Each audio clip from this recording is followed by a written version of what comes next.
I.S.U.P.K under Commanding General Yahanna presents the official itinerary for the 57th Annual Lord's Passover. Kickoff.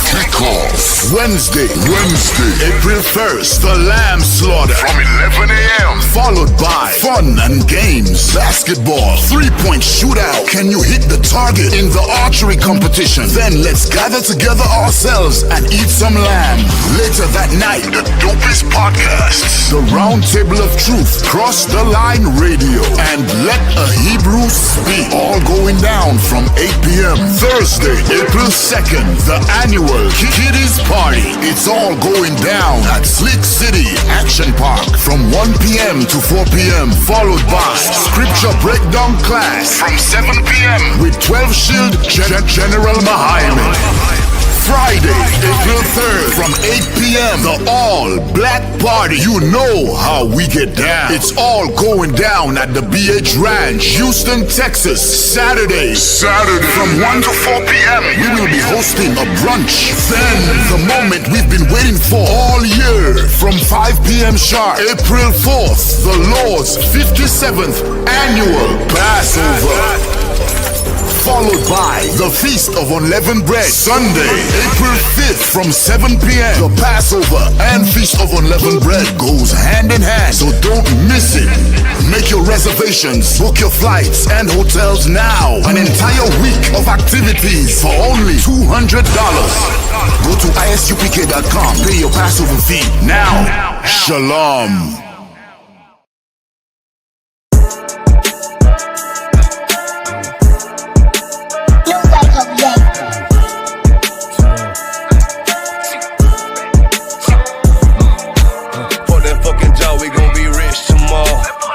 Fucking job, it ain't no more applying. Fuck that fucking job, boy, I'm sick and I'm tired. Fuck that fucking job, all that bitching and crying, and I'm saying fuck that fucking job, nigga. Fuck that fucking job, bitch. Fuck that fucking job, we gon' be rich tomorrow. Fuck that fucking job, it ain't no more applying. Fuck that fucking job, bitch, I done had enough. Fuck that fucking job, I'm watching everybody work. Fuck that fucking job, that little pay by the hour. Yeah, fuck that fucking job, my back hurting and I'm hungry. Yeah, fuck that fucking job, nigga, on sober. Yeah, caught between the two, get this money, go home. Yeah, all these people so, now these bitches, they messy. First day I came in, I bossed up on the bosses. And they promised nigga this, promised nigga that. Want my ass to work, then bring that paper back. Shaw, where you been? I been taking the shit. Knowing damn well that I don't fucking sleep. Fuck that fucking job, we gon' be rich tomorrow. Fuck that fucking job, it ain't no more applying. Fuck that fucking job, boy, I'm sick and I'm tired. Fuck that fucking job, all that bitching and crying, and I'm saying fuck that fucking job, nigga. Fuck that fucking job, bitch. Fuck that fucking job, we gon' be rich tomorrow. Fuck that fucking job, it ain't no more applying. Fuck that fucking job, me and bro, we just posted. Look him in the eye, shake my head disappointed. We gotta visualize, summarize, execute. All these people drop like fly, why the fuck we still here? Man, fuck that fucking job, when I pull up I hate it. Yeah, fuck that fucking job, that's on all of their faces. Fuck that fucking job, man, I'm already lit. Man, I hear one thing, boy, you bound to get hit. Man, the bills cross a nigga's brain. Damn, that's how you keep a nigga damn a slave. Damn, money supposed to be a tool. Damn, for a purpose, what's your purpose for? Fuck that fucking job, we gon' be rich tomorrow. Fuck that fucking job, it ain't no more applying. Fuck that fucking job, boy, I'm sick and I'm tired. Fuck that fucking job, all that bitching and crying, and I'm saying fuck that fucking job, nigga. Fuck that fucking job, bitch. Fuck that fucking job, we gon' be rich tomorrow. Fuck that fucking job, it ain't no more applying. You know what I'm talking about? I'm sick of that shit, I know you sick of it too, man. Money supposed to be a tool, but what's your purpose though? It's supposed to benefit a purpose. Shout out Boom Man now.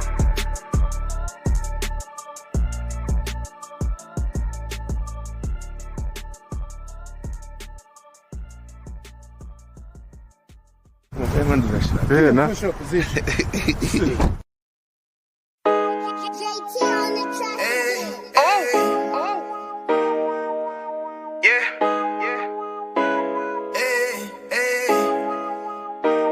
Fuck wrong with you, boy?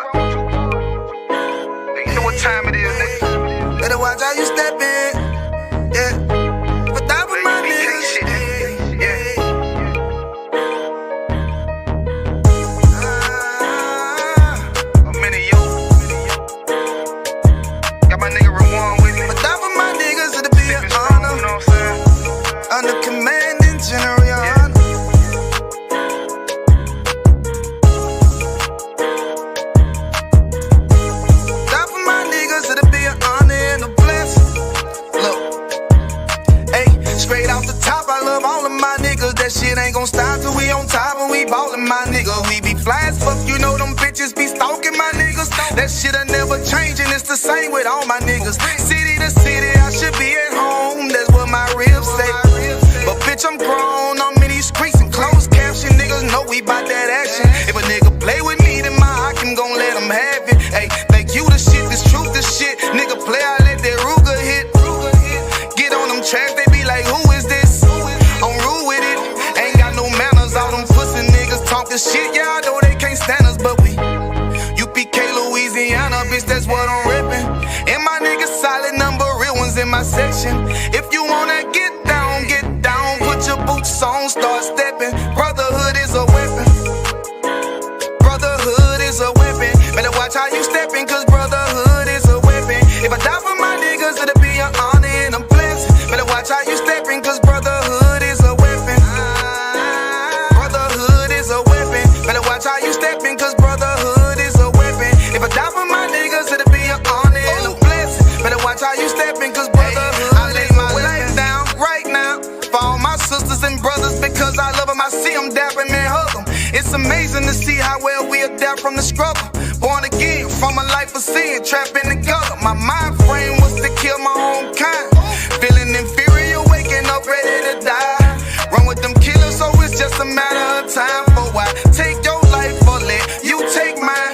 That's when I realized the slaves killing slaves while the white man live to get old. We in them graves, shit got me feeling played.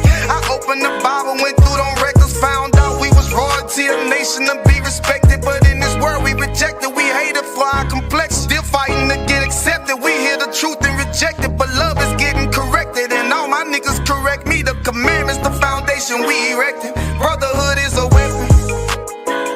Brotherhood is a weapon. Better watch how you steppin', cause brotherhood is a weapon. If I die for my niggas, it'll be an honor and a blessing. Better watch how you steppin', cause brotherhood is a weapon. Brotherhood is a weapon. Better watch how you steppin', cause brotherhood is a weapon. If I die for my niggas, it'll be an honor and a blessing. Better watch how you steppin', cause brotherhood is a weapon. Hey, hey. Hey, hey.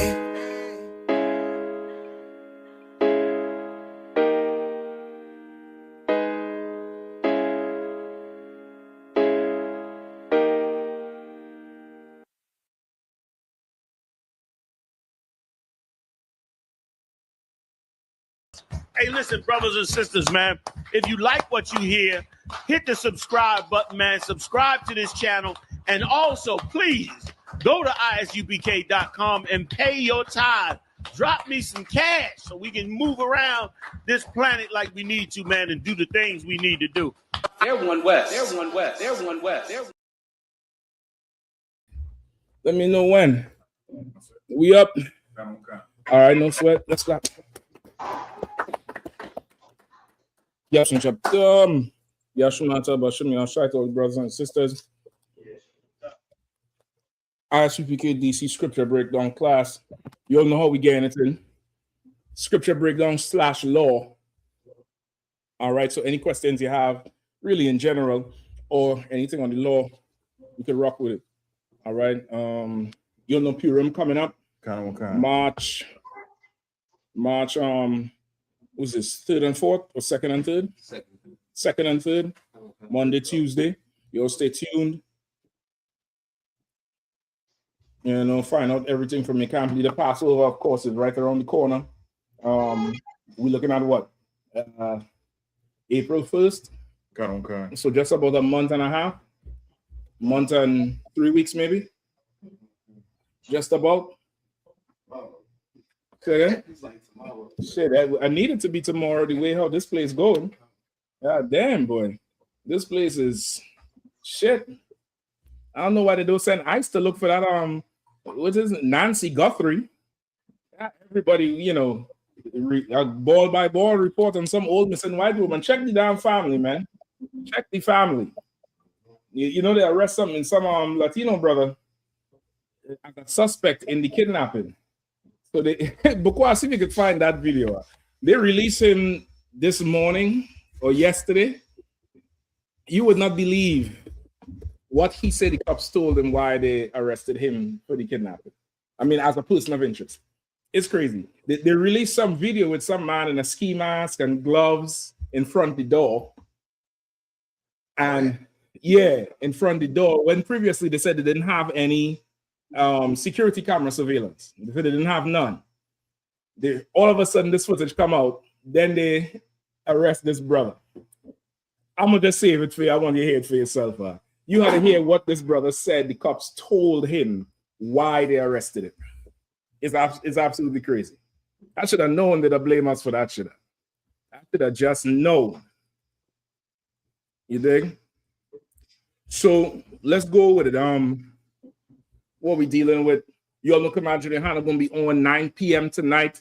And the real General Yahanna, go to that channel. 9 p.m. tonight. We're going to be rocking it out again with General. You'll make sure and stay tuned. You all in DC here. You're welcome to stay for the show, leave halftime, leave right at when it begins. It's up to you, all right? Good. So any questions? If not, I'm going straight into Levi because Levi is part of Black History Month too. Yeah. All right? Y'all in DC getting happy, buddy. The weather was hot for about 4 hours. They done murder some broad in Northwest. They done murder some broad with her baby in Northwest. I was like, God damn, it needs to go back to freezing tomorrow. All right. There's a question online. No, so you found the video? I found I'm searching for the part where you're you might I have a video, but I'm not sure. Let me just turn it. Let me see if it's the brother. Is he in blue? I think he's in blue. Or pink. You could check Fox. I saw it on Fox News. Where's a Latino brother? Yeah, that's it. That's okay. That's it. That's it. You have to hear the evidence that led the police to believe he's a suspect in this old woman who's obviously a millionaire because the ransom, you all heard the ransom amount, right? Yeah, damn, what are you all at? Don't let the oppression disconnect you, The ransom is $6 million in Bitcoin, not in cash, in Bitcoin. So obvious, and the family say we'll pay it. They got some cash. This isn't some random person off the street kidnapped this bitch. You get the point? They need to send ICE down there to look for her. Shit, hell, ICE probably took her. Trump and Tay and the owners, ICE say, you know what, we'll smash and grab.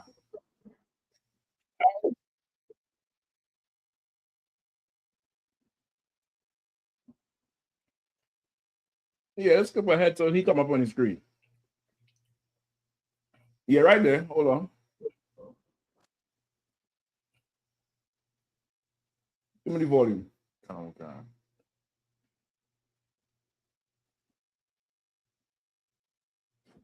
Home said he was that subject and had just been released. CBS's Andres Gutierrez was there when the man, who only identified himself as Carlos, spoke to reporters. What kind of questions were they asking you?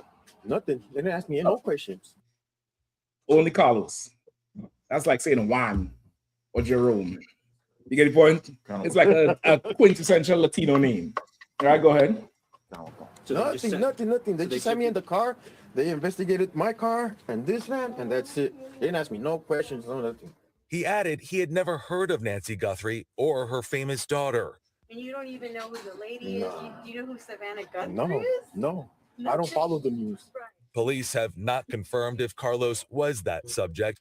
Before his release, local and federal authorities searched the home in Rio Rico, Arizona, about 60 miles south of Tucson. I didn't think part with him. Skip back a little bit. Just to when they first, no, go forward some. Right there. Let me see what it says. And had just been released.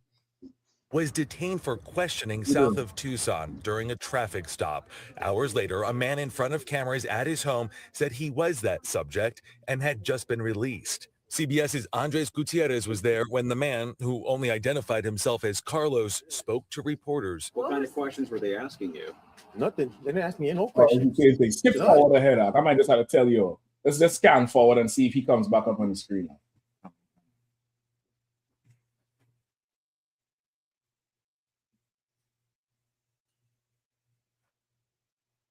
See if it's in the end. Maybe it might be in the end. Hold on. Go back some. Go back. Right around there. Let's play from there. Let me see what they say. Nest. This was floating around amidst terabytes of video in the cloud. So it took a week to find that video because it wasn't recorded in a way that was easily accessible. Now, these is millionaires. Their security system does not record nothing. That's why it took over a week to get the footage. They want us to believe that shit. Right? These is millionaires living out in, rich land in Arizona, but their cameras, they can't go back and watch something. That's what it is. So this is a week. This whole thing looks staged to me. Go ahead, Shepard. If I may, just looking at the build of Carlos from here up, does not look. It doesn't even look like him. You have to hear the evidence out. I just want them to see it. I can't say something so stupid, but I will if I have to. Go ahead. Accessible immediately when sheriff's deputies got into the system initially. Because she doesn't have a subscription. That's exactly right. Didn't have a subscription. How difficult, because the picture seems so clear. I'm thinking somebody knows this person, but can't police identify him just with the eyes? You know, when you go to the airport and you do clear, you look into the thing and your eyes, can they identify him that way, or is it much difficult? Well, much more difficult. Someone would have to register and have their eyes scanned already and be in the system. And it's unclear if... Pause driving. On the other footage, they just showed this on Fox in DC. He said the police told him his eyes look like that. I'm shitting you not. They said his eyes it matched those eyes, and they showed him the picture. They say your eyes look just like that. And as you said, the dude looked way taller than Carlos. Carlos not even tall like the door frame in his house. Brother, we in hell, our Passover need to be tomorrow, brother, because your eyes could get you in trouble. you hear what I'm saying? Yeah? Your eyes could mean you hang. And I would imagine without the internet and news coverage, syndicated news, I would imagine that's how it was done before. I would imagine before they just tell you, well, your wrist, the bone on your wrist, it pops out the same way, and that's what we saw. So you the suspect. The voice is the same. Like some nonsense that would just allow them to, you get the point? I would imagine that part. It's crazy. It's absolutely crazy. All right, where we at? Let me get the question. What we dealing with? It's absolutely crazy. You wear shades when you all go out, right? So they can't see your eyes. Because your eyes mean that you would kidnap some old white bitch and ask for $6 million in Bitcoin. God damn, give me $6 million in cash. Right? $6 million is the ransom. I got Samantha got Nancy got 3 in the phone. Just give me $2 million, I'll get it back. I'll get the old bitch back. I mean, god damn, man. How stupid is it to be? It's crazy. What we doing here? Go ahead. Yeah, sure. Your shadow, you might get taken out of your shadow. You forget about his job. So your shadow. Stand up, pretend like you should. You know that old school criminal lineup? Turn this way. Raise your hand. Say, give me your cash. Look at the shadow. It matches. Your shadow now is going to get you in trouble, brother. I cannot believe they said that in the news. You have to, somebody could find it. Somebody who have time, go online, just scroll through Fox. It's definitely a Fox interview. If you're in the DC area, Fox 5 would have it. The Carlos is up there saying the cops told him the reason they arrested him is because his eyes match. Because they let him go because they don't have no evidence or they need more evidence. That's what the lawyer said. The lawyer came on the news and said it too. But Carlos said it. It wasn't hearsay. He's like how he was talking, he said it. I'm like, we in hell. We in absolute hell. You know the point? All right, where we going? It's ridiculous, brother. There's a question online from young man Lewis. He says, Shalom Adawan, I recently went to a viewing. Can I please get a general breakdown on being around a deceased body for water? Okay, I think he told me his grandmother passed or something, or aunt. Okay.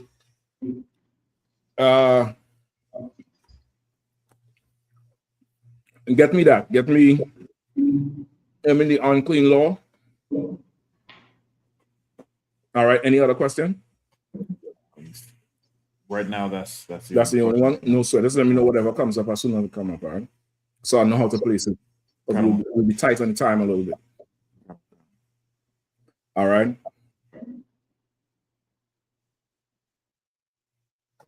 Also give me what is it, Leviticus 15? The social unclean laws with a man and a woman.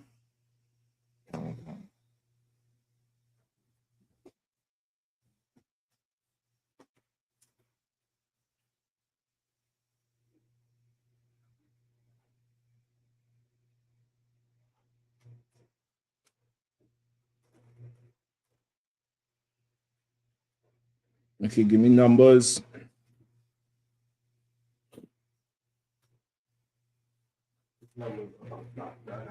Go ahead. Which one is this? For the unclean. for the okay, go ahead. 19. I think it's 19. I want to believe it's 19. The book of Numbers, chapter 19, verse 11. He that touches the dead body of any man shall be unclean 7 days. Go ahead. He shall purify himself with it on the 3rd day, and on the 7th day he shall be clean.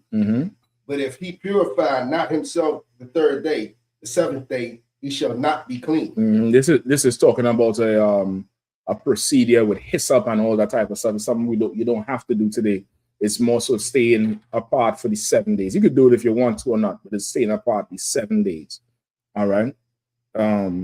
Keep going. Verse 13. Whosoever touches the dead body of any man that is dead, and purify not himself. No, go ahead. Defileth the tabernacle. No, skip me down to 14. Verse 14. This is the law when a man dieth in a tent. All that come into the tent and all that is in the tent shall be unclean 7 days. Right. So of course the tent meaning the home. Now in modern homes, it would be the entire home. If it's like in a outside of the home, like a hospital or something, it would be the room, not the hospital. You get the point? It would be whichever room the person is in. All right. So now if you come into contact directly, or you're just standing in the room, or you enter in the room, even after they take the body out, you'd be unclean. All right, for the 7 days. All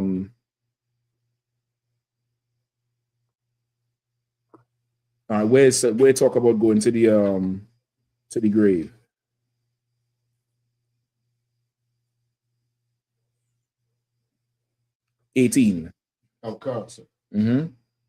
Verse 18. And a clean person. No, skip to, hold on.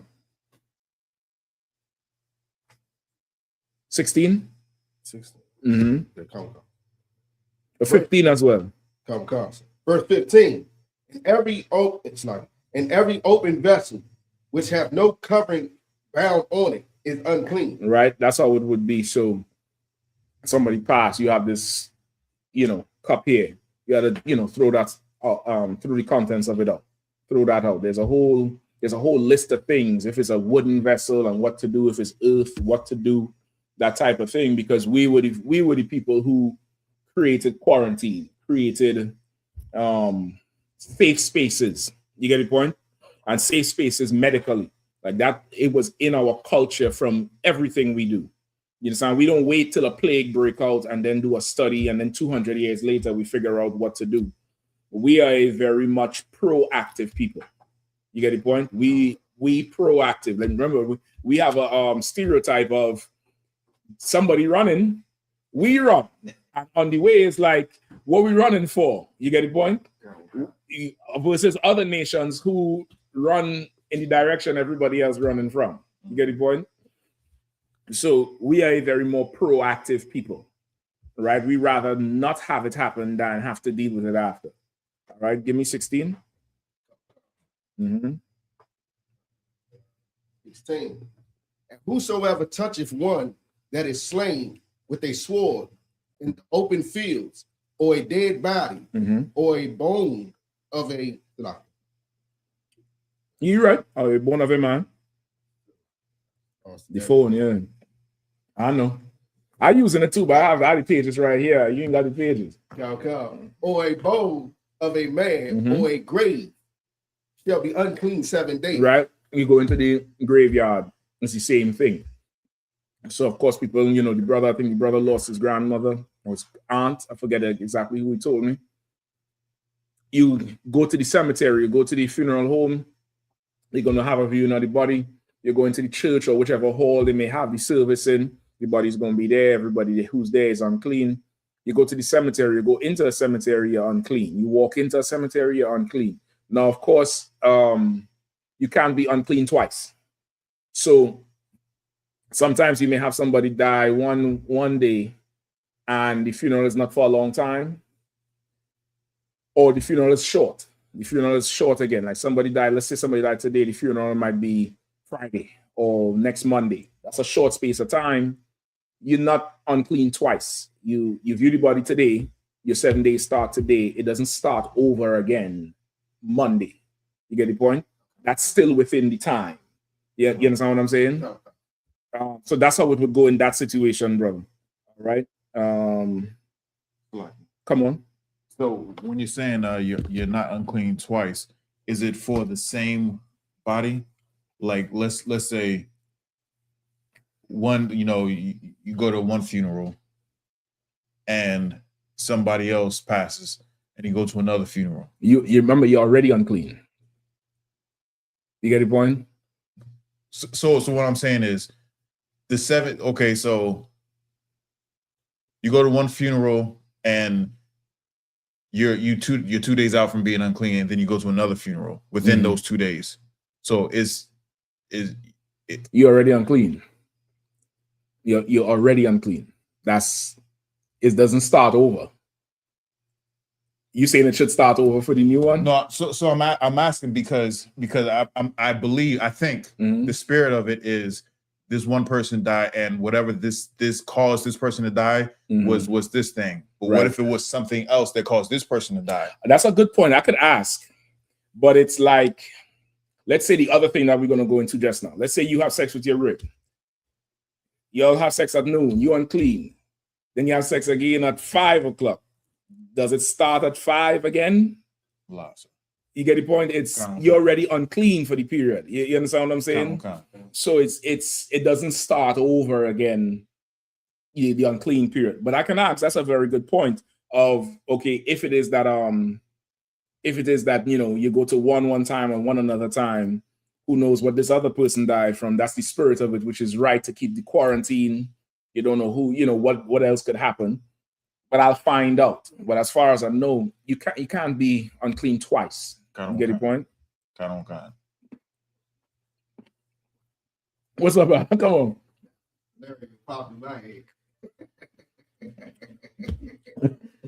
Keep reading. I don't even want to know. I don't even want to know. I'll keep it going. Gonna make me choke on these grapes. I'll give me the Heimlich up in this bitch. So we 18. I think we ought to go to one of the Leviticus now. I believe. I think that's it on the unclean, right? Now, of course, that's you're around the body. Now, let's say you don't go in, you don't view the body, you don't go to the church or to the hall where the burial service is or the funeral service, but you go to the repast, right? You go to the, you know, the get together after, right? You'll be unclean, but unclean until the evening, because you in contact, or you would have come in contact with people who are unclean for the 7 days. You're not unclean for the 7 days because you didn't actually come in contact with the body. You're right. You come in contact with the people who was around it. You get the point? Which is why I say you're just unclean one time. You understand what I'm saying? But you'll be unclean until the evening. So depends on your situation, right? Depends on your situation. You could go ahead and go to the full proceedings. Find me in the law where nearest of kin with the priest. A priest is allowed to go to nearest of kin. To a near kin. I think that's what it says, to a near kin. Go ahead, up.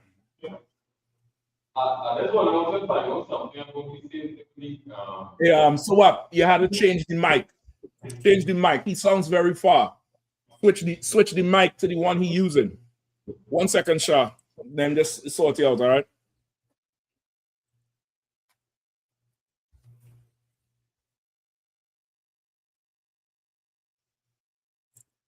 You got it?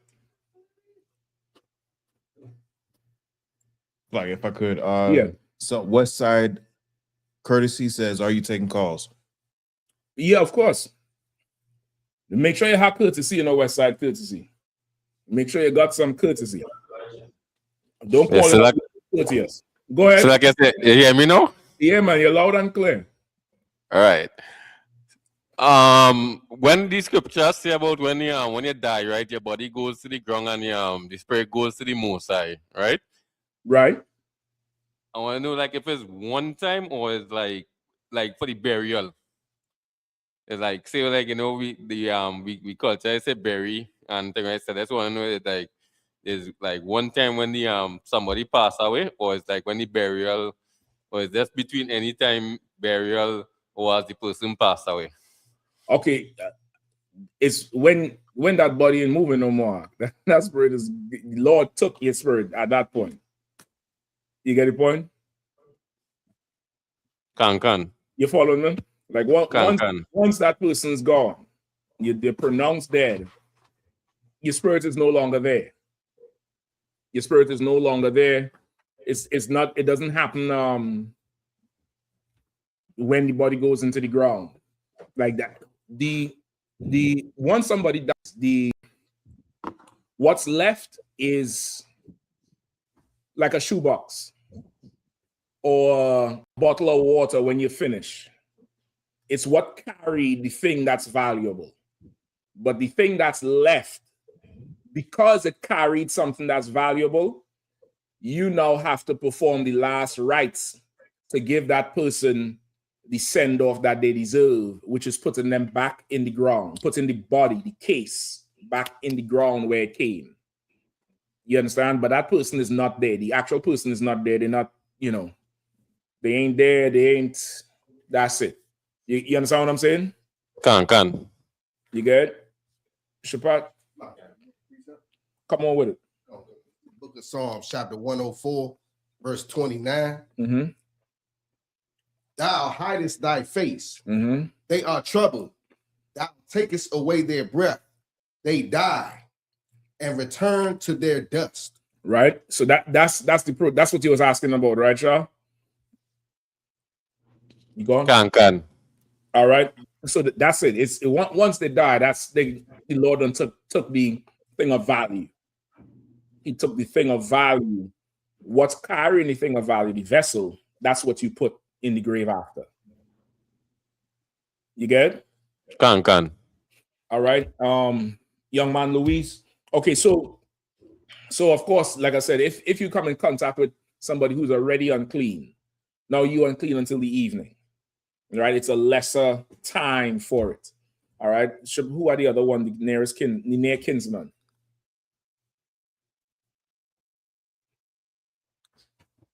Go ahead, sis. So what's the significance of the oils?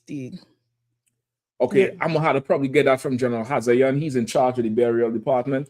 But those are oils that are part of our tradition.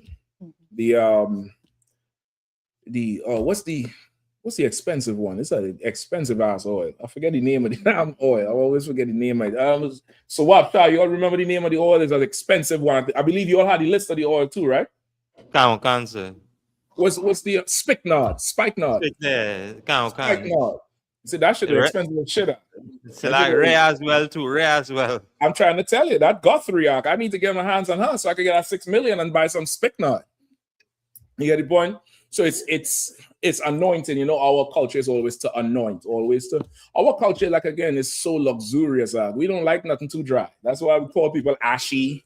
you know, you ashy this and yeah, put some lotion on your ashy. And to us, that's a huge disrespect to us. That's like a shame. Like, nigga, what you talking about? Nigga put his hands in his pocket, you talk about ashy. You cross his legs, hide the heel that cracking up, you talk about ashy.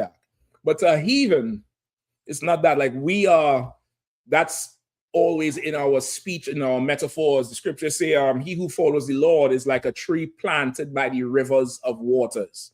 Because water and moisture means something could grow versus being dry. It's part of our culture. You know, any more than that, I've had to ask General Hazayan about it because he's in charge of the burial department. Him, Captain Zakar, I think Captain Katzazar, a couple more brothers. Soon, all those high-holding departments, you're going to be trained up on how to do it. As the nation grows, we're going to be dealing with these things internally way more. You get the point? I know Shah recently lost his father. I think the other brother, Louise, sister, you lost your mom recently. And it's good that we can take care of our own. You know, children, and there was a time where, you know, there was no sisters around, you know, to even celebrate children being born. Now kids is being born all the time. And now it's people in here so long, the relatives die, mothers, fathers, brothers, sisters die. It's a part of it. And now we get into the point where we could start taking care of more of our life. You get the point? So you would see more of our customs, more of our traditions. You would see those things come to the forefront now just because the nation is growing so much. All right. Boom. I think that's it. What's the name kin? Who found it? I have something, but I'm not sure if it's it. Is it for brother dies and then he doesn't have any children? No, not that. That's an unclean one. Give me Leviticus 21:1. That's the one with the responsibility of the no. I think he's asking for the laws, you know, being that he went to view the body and he didn't really know. He didn't really know how it is after that. 20. Give me Leviticus 21. Yeah, you could start at 1. Make sure you had the mic too, all right, please. Shepard, when you're done, you could clip this back, all right? This is the book of Leviticus, chapter 21 and verse 1. Mm-hmm. And the Lord said unto Moses, speak unto the priests and the sons of Aaron, and say unto them, there shall none be defiled for the dead among his people. Mm-hmm. So who he said to speak unto? Moses. Okay, read it one more time. Okay. And the Lord said unto Moses, speak unto the priests. Who he said to speak unto? The priests. So this is for the priests, right? Because priests are people too, and priests have relatives. Go ahead. The sons of Aaron, mm-hmm. and say unto them, there shall none be defiled for the dead among his people. Right? He said unto the priest, because of your job, you can't be defiled for the dead among your people. What does that mean? Go ahead, Bakwash.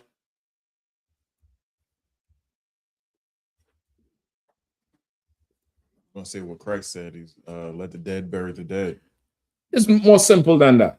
You can't participate in the burial rites or we can't afford for you to be missing for 7 days because of the job you have. Think of the priests like everything from your mayors, your councilmen, your police to your judges. I think that's the range of the priesthood. And if, you know, your local police department go to a funeral for 7 days, there ain't no cops out. For 7 days, there's no judge. You understand? So it's just think like that. Because of the office of the priest, you can't really afford to be unclean for the dead. You could be unclean for something else because it's 1 day. It's until evening. But you defile for the week, nigga. You know what I mean? What are we going to do? You just can't. It's part of the job. It's part of the job, just like a GI or some Marine who is dispatched on the other side of the earth. He's not going to be there. He can't be defiled for a child being born. He got to miss the birth of his child because of his job. You get the point? It's just part of the job. Right? Keep going. What's up, Bakwa? Somebody's discourteous in the comments? No, they're asking something. Oh, the same thing? No, so let me know when. All right, keep going. Verse 2. But for his kin that is near unto him. But except you can't be defiled for the dead, except it's for your near kin. And it's about to tell you who your near kin is. Go ahead. That is for his mother, Mm-hmm. and for his father, and for his son, and for his daughter, Mm-hmm. and for his brother. Mm-hmm. Verse 3. Ain't say nothing about sister in there? What the hell is this? Hold on. It says in verse Oh, it's verse 3. It's like, I was like, hold on. Something got to be wrong with the Bible. Go ahead. Verse 3. And for his sister. I know some of y'all was like, fuck that bitch. Go ahead. And for his sister. And for his sister, right? A virgin. Mm-hmm. That is nigh unto him, which have had no husband, for her many, it's like for her may be. Slow it down. For You her don't need to may read he fast. be defiled. For her, he could be defiled. For his sister, that's a virgin, meaning what? She's still living in her father's house, or she's unmarried. She could be young. She could just be a young girl who don't have a husband to go mourn and be unclean for her. You get the point? She's young. You could be unclean for her. You could go, perform the final rites and send them away right in that case. But if she did have that husband, maybe you could skip that because she have a man to take care of that shit. You get the point? Go ahead. Go ahead, please. Verse 4. Uh-huh.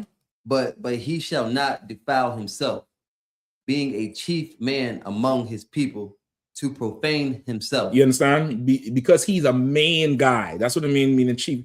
He's, people come to him daily for shit. You can't afford to be missing. It's like, you know what it's like?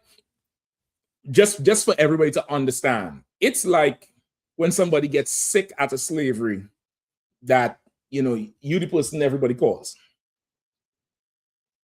You know what I mean? Like you are the slave, either if it's a sister who's an office manager or she's the human resource and she know everything about all the rules, or a brother, he just so integral, he's the dispatch, he making sure everybody move. That nigga out the officer, you down the work down, you don't go on. And it's like saying you chief among the people, you cannot defile yourself for the dead unless it's a near kin, because everybody loves their father. So they'll understand. Everybody loves their mother, their brother, their son, their daughter, their sister, so they'll understand you missing. But don't tell me you need 7 days for some great aunt second removed.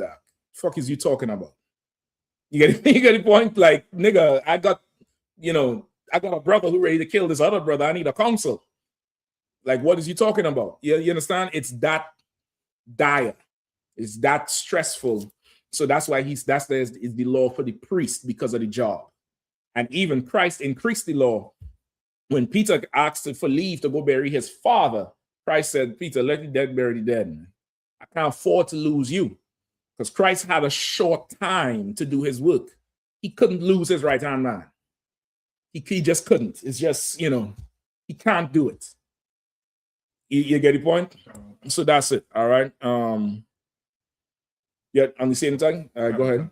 Michael Love says, like, sir, for clarity, 7 days unclean if around the body, 7 cleans on day around the body, and 1 day unclean if not around the body, but around someone that was around the body? That's correct. But if you come in contact, if you touch them, I believe you could, somebody find it for me exactly. I believe it's if you fully touch the person, right? If you're around the vicinity of the body, in the room, the graveyard, you're unclean for 7 days. If you could be around somebody who's unclean, you don't touch them. You just, hey, like an air salute. But what's going on? Now you're unclean for 7 days from until the evening. Go ahead. Whoever on, find it for me, all right, please. It's like if I may, I remember just going to eat with family, and I'm sitting there watching. What was that you ordered? And everybody who had anything pork wise, shrimp wise, at the end of the day, I can't touch you. You know what I mean? I didn't want to be unclean just for any amount of time. I mean, you can't watch nobody if that's the case. You can't go sit with nobody. God damn. Shit. Go ahead. You'll find it. If not, I'm gonna look it up. All right. Was that his only question? There's another question. Mine. It says from Seed of David Israel says, Shalom, Captain. What year was the so-called Negroes, the house of King David, brought to South America as slaves? It's Shalom first. And what year were the so-called Negroes? I don't know what year the house of King David was brought to South America as slaves. Like, what is you even talking about? I don't know what the hell you talking about. You start off talking a different language. I don't know what the fuck Shalom is. All right. Yeah, I don't know what you're talking about, brother. Or assuming it's a brother. All right. Where's the other one where if you come into contact? Also, let me get Leviticus 11. Salaki, sir. Go ahead. Is it Numbers 19, 11 through 13? Okay, I believe that's the one with the coming into contact with the body. But I'm talking about coming into contact with somebody who's been around the body. Oh, console. Salaki, right. sir. Go ahead. I got Leviticus 5 and 3. Let me hear it. Leviticus chapter 5, verse 3. Or if he touched the uncleanliness, Salaki, uncleanness of man, whatsoever uncleanness it be, that a man shall be defiled withal, and it be hid from him when he knoweth of it, then he shall be guilty. Okay, hold on. Where you at? That's Leviticus 5 and 3, sir.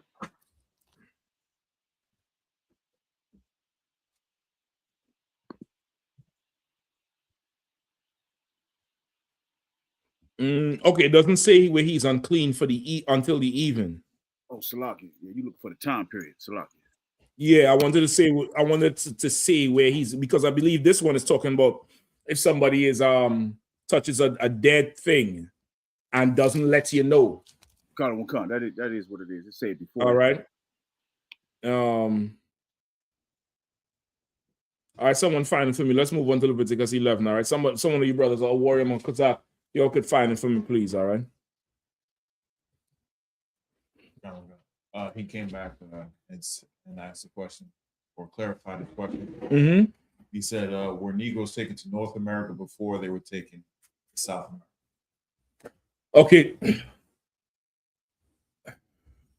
I can't say that they were taken to North America first. I can't say they were taken to South America first. I can't say if it was done in that particular order simultaneously, because the slave trade wasn't ran by just one empire, right? The slave trade was not ran by just one empire. You had England, Spain, France, the Dutch, Portugal, and they all had different colonies in the Western Hemisphere. So you can't say, well, these people came first, then these people came after, and they stopped here first. You'll have to go and really peel back the layers of it to determine all of that. I would venture to say a lot of it went on simultaneously because the empires existed simultaneously. You get the point? With that said, the distribution of the tribes is in bulk, in general. Does that mean every single Judite came to North America? Does that mean every single Levite was on the left side of Hispaniola? Right? Does that mean every Asherite was in, Colombia to Uruguay? It can't be, because when Christ was born, there was an Asherite sister in the temple. So the distribution of the tribes is not, what's the word?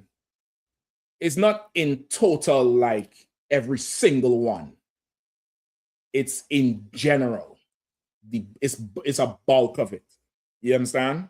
It's a bulk of it. It's not every single one. So you would, and later on, they took people from different areas and made deals to go different places.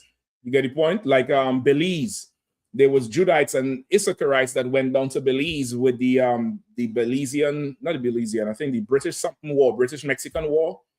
There's a lot of Judites and Benjamites went down there with Issachar, and down there, that's the mix-up of it in Belize. Haiti, there's some Judites who went down to Haiti as well. Trinidad got a whole group of Judites that went down there as a deal Britain made, or America made with Britain. I forget who it was. They made a deal with somebody that if they fight for them for the other side, they could get land in those areas. You get the point? So it's distributed now. At the exact distribution in the transatlantic slave, you'd have to go into the history to find it out. But I would venture to say you would find out that it went on simultaneously. It went on simultaneously because of the empires that were involved. Now I want to ask you, what's the point of the question though? Like what does it mean for you to find out if Judites went to Brazil first or last or America first? Help me understand that. All right. Leviticus 11. Real quick. Not 11, Salaki, 15. Leviticus 15. Verse 1. Yeah, sorry, which one? This is the book of Leviticus chapter 15 and verse 1. And the Lord spake unto Moses and unto Aaron, saying, Speak unto the children of Israel, and say unto them, when any man hath a running issue out of his flesh, because of his issue he is unclean. Verse 3. And this shall be his uncleanness in his issue, whether his flesh run with his issue or his flesh be stopped from his issue. It is his uncleanness. Verse 4. Every bed whereon he lieth, that he hath the issue, is unclean, and everything whereon he sitteth shall be unclean. Go ahead. Stop right there. So now if a man has an issue, something running out of your body, right? This is not like you get a cut and you have the pus. This is, you have something going on with you. You'll know it. Something coming out your nose, your ears, your nether regions. You know, you develop some sore and it bust open, something coming out of you. You unclean. Whatever you sit, touch, lay on, that's unclean. You got to go get that checked out. Go ahead. Verse 5. And whosoever toucheth his bed shall wash his clothes and bathe himself in water and be unclean until the even. Right. Whosoever touches his, wherever this person done sat or laid on, you unclean. You ought to wash the clothes, wash yourself, and you separate until the sun go down. Right? You separate until you come back around the next day. Go ahead. Verse 7. And he that toucheth the flesh of him that have the issue shall wash his clothes and bathe himself in water and be unclean until the even. Right. So this is if somebody who have that issue run. Let's skip through a little more.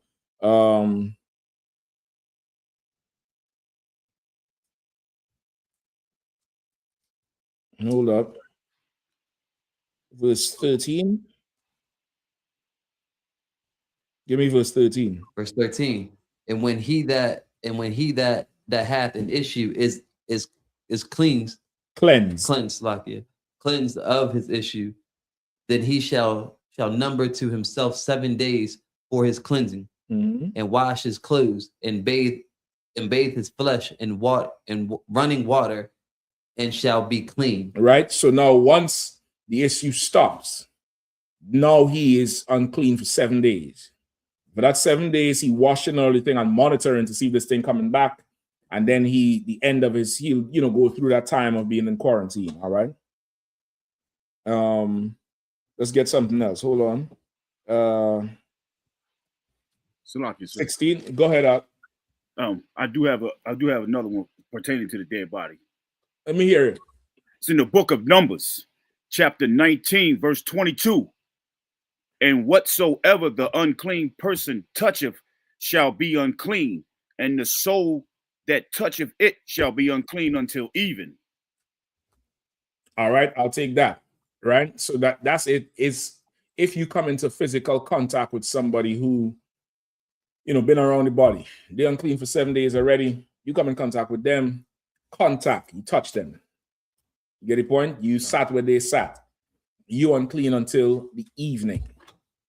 All right. You're not unclean for the 7 days. You're just unclean until the evening, which sometimes a brother might ask, for time off to go to someone's funeral or burial.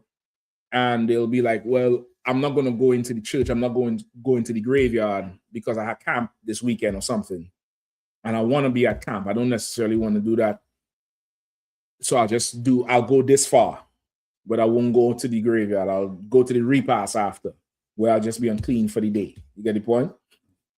Other times, they get the time off. You take the week. Go take the week off. No sweat. You got to go deal with this with your family. All right? Let me get 16. Verse 16. And if any man's seed of compilation go out from It doesn't him. say compilation. There's no M there. Oh, cop. It's like it. All right? Make sure you're reading what you're seeing, all right? Please. And if any man's seed of copulation go out from him, then he shall wash all his flesh in water and be unclean until the evening. Verse 17. Just keep reading. You don't have to say the verse each time. Just keep reading. And every garment and every skin whereon is the seed of copulation shall be washed with water and be unclean until the evening. Go ahead. The woman also with whom man shall lie with seed of copulation, they shall both bathe themselves in water and be unclean until the evening. Right. So this here is talking about if you have sex with your rib. Right. You and your rib, you all get together. Afterwards, you all are unclean until the evening. Right. You take a bath. You all separate for the evening. And that's that. You all unclean until the evening in that situation. All right. This is our culture of washing. We always had a culture of washing, because we are really the royal people of the earth. We are a luxurious type of people. Like, imagine every time you wash and clean something, you brothers and sisters who you're like them expensive ass shoes or some sort of glasses. Them glasses. I know Detroit is heavy into them glasses, them expensive glasses, them Cartier glasses. Any little thing on that, you put out your special glasses cloth. You whip that shit out like it's a kit, and you cleaning that thing because it's valuable to you and it's expensive. As a people, that's who we are. We are not, we're not the heathen now. The heathen is something different. The heathen is horrible. We're not like that. We always have this culture of washing. This culture of washing and washing and washing. And you hear you see all them podcasts with the internet. The internet now allows you a sneak peek into people's lives. And these oppressors, they boast about not bathing and not washing and not, white woman talking about me, a rag to my skin. How could I do that? Like it blows her mind to even wipe something down. We are not like that. You get the point? The whole culture of washing comes from us. It doesn't come from anybody else. This is our culture. And because we've been slaves under these empires, our culture, just like today, they done took our culture and made it part of theirs because our culture makes their empire better. Right? Keep going on. And if a woman have 18? Slaki. No, or 19. Was it 19? Yeah, 19. Slaki. And if a woman have an issue and her flesh be blood, she shall be put apart 7 days. And whosoever toucheth her shall be unclean until the even. And everything that she sitteth upon in her separation shall be unclean. Okay. Everything also that she sitteth upon shall be unclean. Go ahead. And whosoever toucheth her bed shall wash his clothes and bathe himself in water, and be unclean until the evening. Okay. So, of course, this is talking about, go ahead, Al. When you say touch, you mean any kind of touch? Like if you walk past you. Where does it say that? Read it, which verse is it talking about? It says, and whoever touches her shall be unclean until evening. Okay. No, this here is touching what she's handling or what she sits on. This is not, you know, like, what's going on, baby? A hug. This is not like that. You get the point? This is not like you're ready to alienate the sisters. You'll put them on a whole other planet because they're unclean now. You know the people too. God damn it! You'll be acting like or the hazmat suit coming out. All right. Go ahead.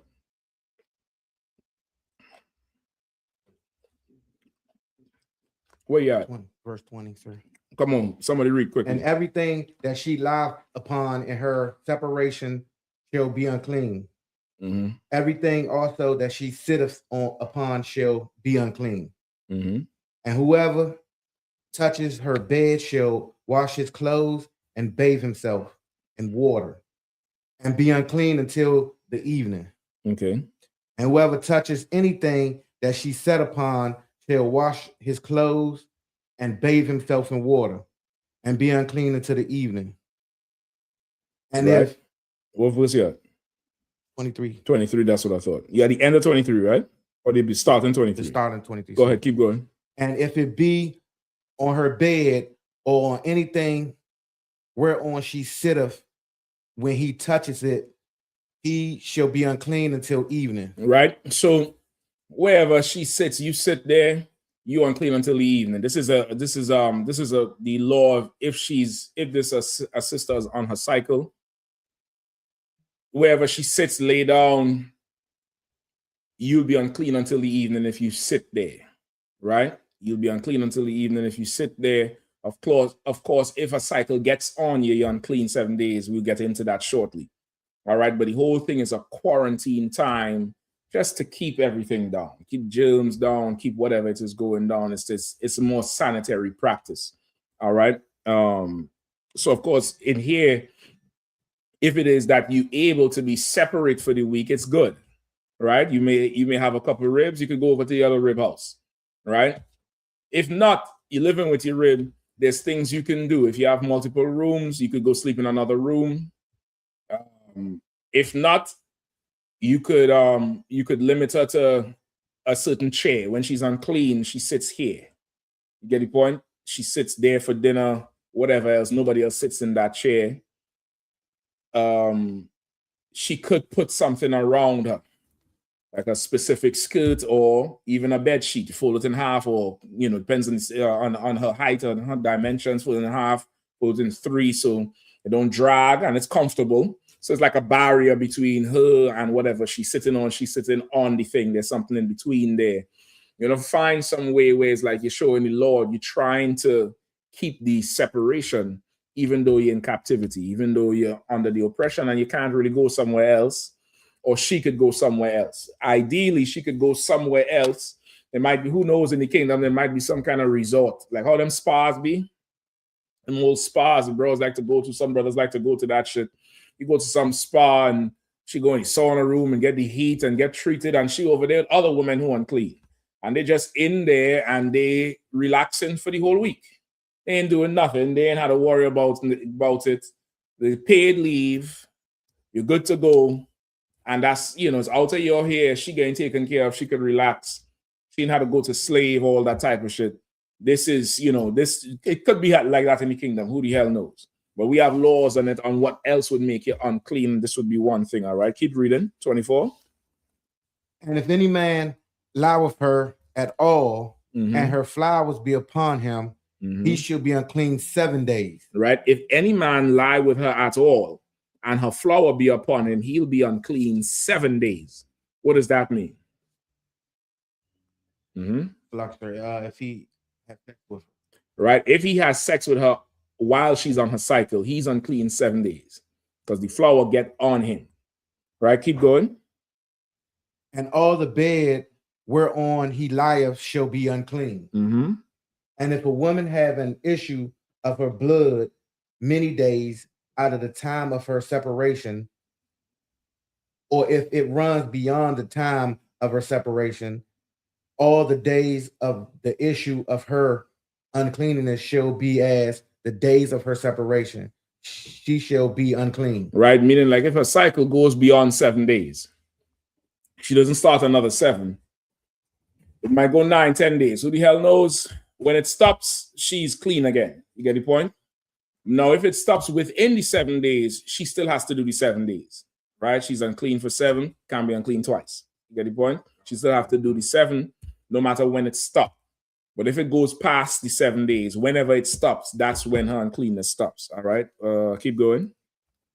Every bed whereon she lieth, all the days of her issue shall be unto her as the bed of her separation. Mm-hmm. And whosoever she sitteth upon, like it, sir, and whosoever she sitteth upon shall be unclean, as the uncleanness of her separation.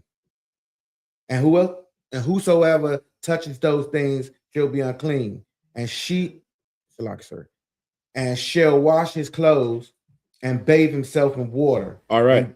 So this is it's similar to before. You touch it, you sit here, whatever, you unclean until the evening. Now, okay, verse 24, they say if a man lie with her at all, and her flowers be upon him, he shall be unclean 7 days. Right? Now there's another law. Let me pull it for you. Sorry, there's a few questions on the topic as well. Let me hear it. First one is, it's not a question, but from the seed of Israel, seed of David Israel. I apologize, Captain. I meant to say shalom. No problem. Hey, shalom, brother. You underbar. No sweat, brother. What city and state you from? What's his name? Seed of David Israel. Seed of David Israel. What city and state you from, brother? Assuming. Go ahead. Okay. Young man Zolan also asks, would her clothes be a barrier between her and the thing she sits on? Yeah, that's why you want to add the sheet or a special skirt or something that she would wear when she's unclean. You get the point? You want to add that sheet. All right. Not just the clothes. You want to add that sheet. All right. If you have to dwell closely with her. Now, if you might be a brother that has more means, more resources, you get the point? You know, you might have your own spot. She has her own spot. For that week, you could just chill. You could just not really go over there. You get the point? That way you don't have to worry about nothing. She could be, you know, she could relax and be unclean versus have to be on her P's and Q's because you are wrong. You get the point? You could just give her space, let her recover. She losing blood. You know, I don't know. Only an animal will send her to work at that point. Like, she needs some time. She needs to rest and recuperate. Right? The white man is such a beast. He can't even see it. All right. Last one, sir. I brag 93 says, unclean to Yah, so they cannot come to the temple of Yah. They would be unclean. They can't come to come among the congregation. All right. The whole this Yah thing, don't, stop doing that. Who said it? This is brag 93. I brag 93, right? You need to come to class a little bit more. You call him the Most High. All right. The Most High, or the Most High Power, our Father. You want to stop all this Yah thing and all that Yah nonsense. All right. That's not our culture. It's not our culture to do that or to even proceed to call him by his first name, by his name. You get the point? Salaki, sir, if I may. Yeah, go ahead.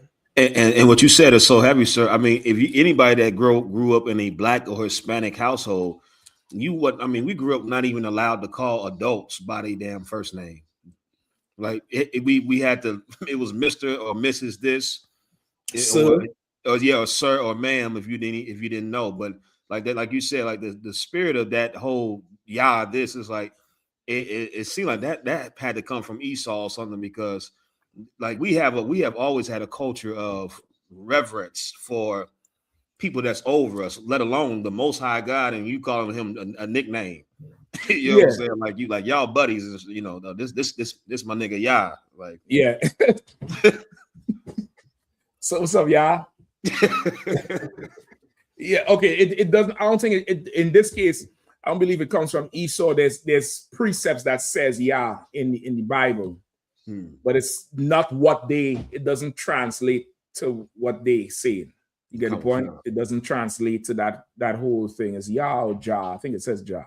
One of the two, right? But that whole culture comes from, and this is not an attack on the person who said it. It's not an attack to you. I know this, you probably watching multiple groups and not really sure which way is straight and narrow.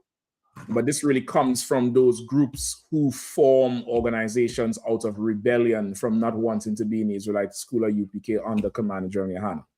So as they form these groups, in order to be hip and cool and acceptable, they have to not be as rugged and militant as or strict as the UPK. So you will start seeing all these names come in, the Israel, those things to them songs like we are people who always like something exotic. We always like some shit. We don't like just the, you know, we don't appreciate Keisha around the corner. We had to go get some old ugly bitch from Romania named Kim Kardashian. You get the point? Like that's how we are. So it's for us, it's not the most high or the most high power. Our shit have to sound weird like the Muslims. Bismillah Rahim Rahim Yisrael. You ever hear how they say it? They say it with an extra oomph because they want the clothing of the nations, of the heathen. You get the point? They want to appear. We want to appear like that. The general brought it out, how we wanted a king like the heathen. Even the concept of having a king, that's not our culture. We wanted to be like the heathens. The Most High was our king. Our father was our king. And we begged and pleaded and bitched and moaned. And just like any good father, all right, here, look the toy. Now you want it. Here, you have it. Good enough. And that's where we get the whole thing of a king from. You get the point? So those terminologies, as you stay in class, you start to shed them and drop them and realize they're not in the full spirit of the Lord. That's not how we operate or speak or talk, all right? Another question also is, okay, no sweat. I want the other precept.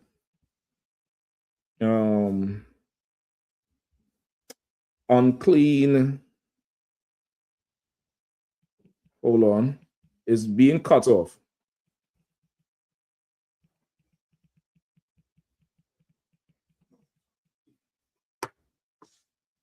Right. It goes with this one in the breakdown. Leviticus 20 and 18. Hold this one right here. 15 and what is 15 and 24. And then give me Leviticus 20 and 18. Give me Leviticus 20 and 18, whoever have it.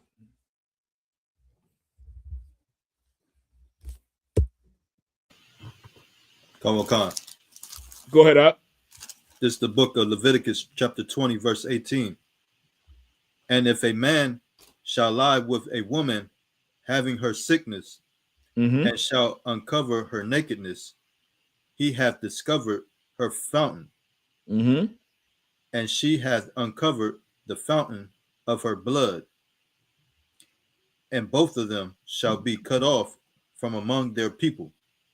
All right. So what's the difference between this one and the one in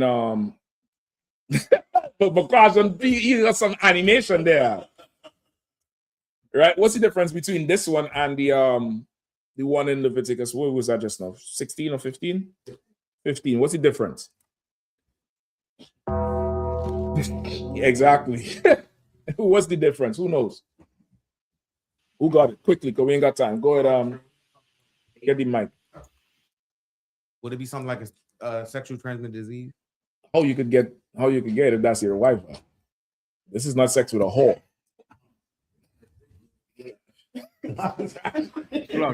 Fucking sweet. God damn. These sisters having it rough in here. You're just charging them with any goddamn. Next, you're gonna have some more COVID next. More of a COVID. You can get COVID from her. God damn. Long, sir. Go ahead, Arwad. Please. God, sister, y'all listen. Y'all make a call if y'all need some help. I mean, Aqua. These brothers are gonna charge you for nuclear weapons if they could have. Go ahead.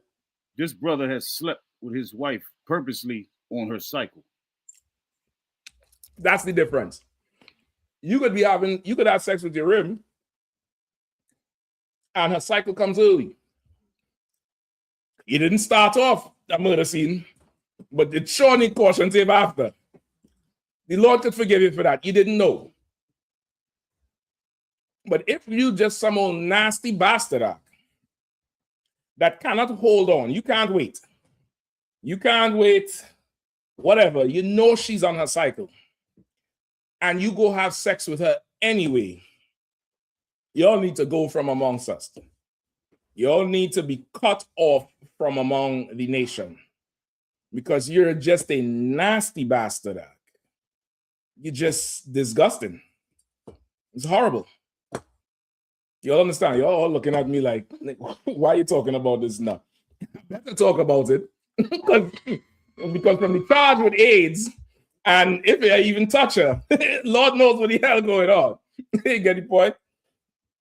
But that's the difference. The difference is one is knowingly doing it. And the other one, it could happen. It just could happen. It would be good to learn her, to know her, so you know her cycle. You know when it's close, it's near. Regardless, you might want to help the brother out, all right? You know when it's near, so you know you could throttle back, you could cut back. You know this thing is coming. You're not trying to miss camp because you got some blood on your arm. Like that. How are you explaining that? So you're unclean for 7 days. What happened after somebody died? Shit. He started looking all over the place. Like, what you gonna say? Did you do that on purpose? How did this happen? Nobody want to hear that conversation. You get the point? You might want to take some, interest in the brother. Again, she's a person. You find out, you ask her when, you get used to it. Sometimes she may be irregular. Maybe she might be one of them sisters that's not regular, and that's fine. And that increases the likelihood of it happening without you knowing. But brother, if you know, you're nasty, nigga. And if you don't understand why you're nasty, you need to be in class more. You have more of the heathens in you than Israel. But that is a nasty heathen culture. The heathens do make a whole science of it, of why you should do it. Why you should run the red light. That's what they call it. They're running red lights. Nah, nigga, I'm waiting on the green. I'm waiting right here. We're gonna just listen to this this Jodeci in the car or this 50 Cent, whatever you bump. You listen to listen to whatever. You get it, my prerogative. We waiting on that green light, nigga. But you're nasty ass, you want to run red lights, you had to leave from among us. That's what you have to do. You have to leave from here because you're nasty. Go ahead, When my son was small, he was young, we'd be driving and he sees a red light. He always, red means stop. Red means stop. I forget. I remember driving behind and break that shit down. Red is a universal code for pause. Stop right there. Stop there. That's why the traffic light red is stop. The stop sign is painted red. That's why Esau is the red man. He's pink. His blood show it forth. And that's the mark of Cain. When you read the Bible with Cain, that's the mark of Cain because he needed a mark on him so you wouldn't do what?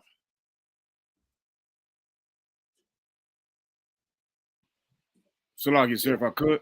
So you go ahead. So you wouldn't kill him, sir. Both of you all are right. So you wouldn't just go kill him, man. So you wouldn't just go kill him. You get the point?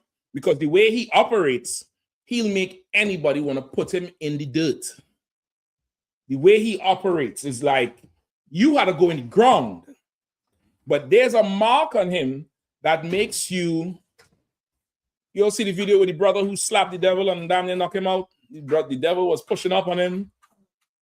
And the brother is begging him. The brother is saying, please leave me alone. Leave me alone. Why is he saying please? Do we say that to each other? I wish you would. Go ahead, I dare you. That's how we deal with each other or some other heathen. But a white man, leave me alone. Sir, get your hands off of me. Because what I want to do to you, according to the mark of Cain, I'll suffer for it.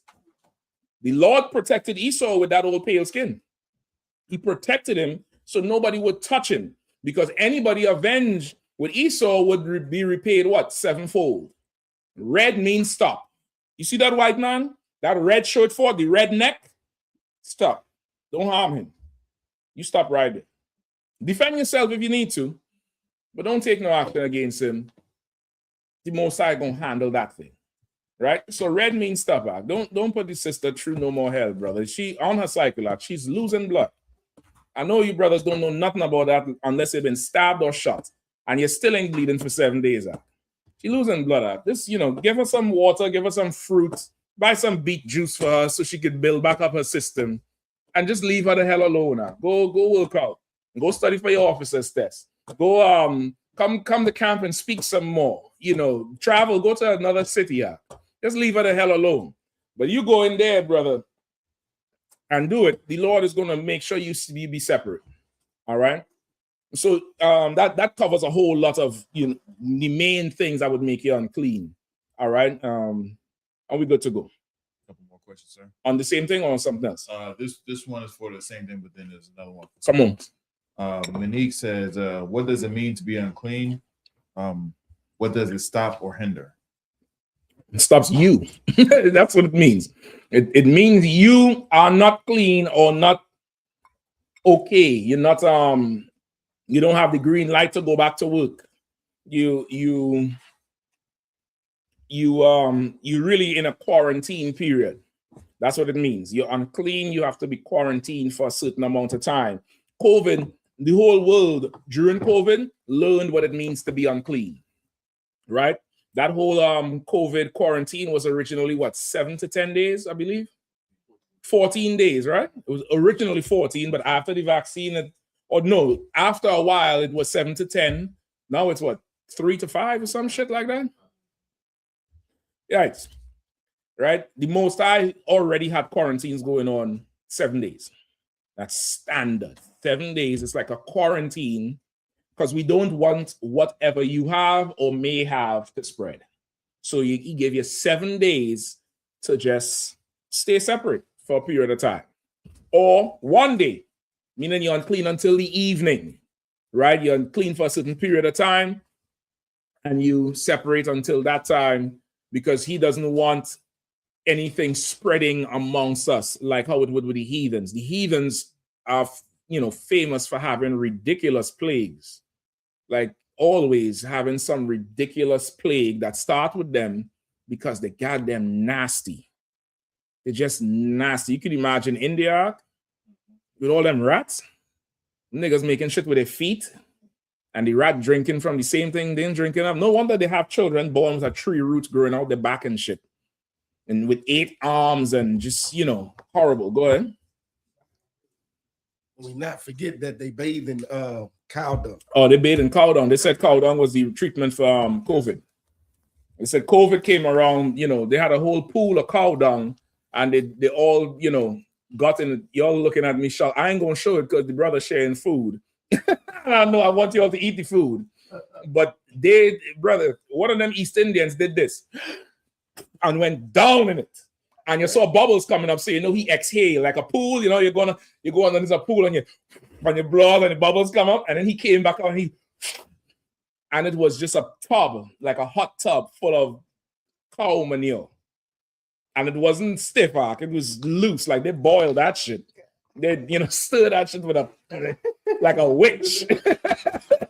A roast a few and toast a few, use the rest for gold. All right. So we the people who really have sanitation and health standards, and we're the author of all things. All right. Bukwash, anything else? Okay. This is from sister asked a question on Right. So that answered the sister question about what does it mean to be unclean? I believe so, right? Yeah, unclean is like a quarantine. It stops you from being around us, being around people, so that you don't spread whatever you have or may have. Maybe you don't have anything, but we rather, miss you for 7 days or one, rather than the whole nation suffers because we just don't have no standards, which is what the heathens do. Go ahead. This is asks question. Wendy Kirkman, kind of got a hand in cyber circle, but says, anyone know why God calls the earth his footstool? What you say about Sabbath service? She came in on Sabbath service and got kind of out of hand. Oh, okay. The Lord calls the earth his footstool because he's trying to make simple people understand just how mighty and powerful he is. That's why he calls the earth his footstool. He said, heaven is my throne and the earth is my footstool. What house can you build for me? Right? Meaning the Christians who say the Lord dwells in this church and that church and that church. The Lord is, you can't build a church and he's too big. He's too powerful. He's too mighty. He sits where he sits his ass is heaven that we look up and study and marvel with a telescope. He sits his ass there and he rests his heels where we live. What house you building for him? Like the heathens build a little temple and put Buddha in there and give it milk and build, or you don't know about that. The heathens, they feed their statues out. They go put, fruits. The East Indians do it all the time. It's called a puja, I believe. If you look around East Indian houses, you'll probably see it and don't even know. In a corner of their house or their property, there are flags, like bamboo sticks with different color flags on the top. If you ever seen one, stop and look. At the base of them flags is a little, something like this with a door. And there's a god in there, a replica of the elephant or whatever thing. And they go every morning and put milk and grapes. You'll see fruits outside. And sawfly is going to be there and the fruit's going to be decaying, but that god had to eat. The Lord is saying, nigga, I'm that nigga. You can't build no house for me. Heaven is my throne. The earth is my footstool. I'm too big and too powerful for that shit. You can't build a house for me. Just do what the fuck I tell you to do.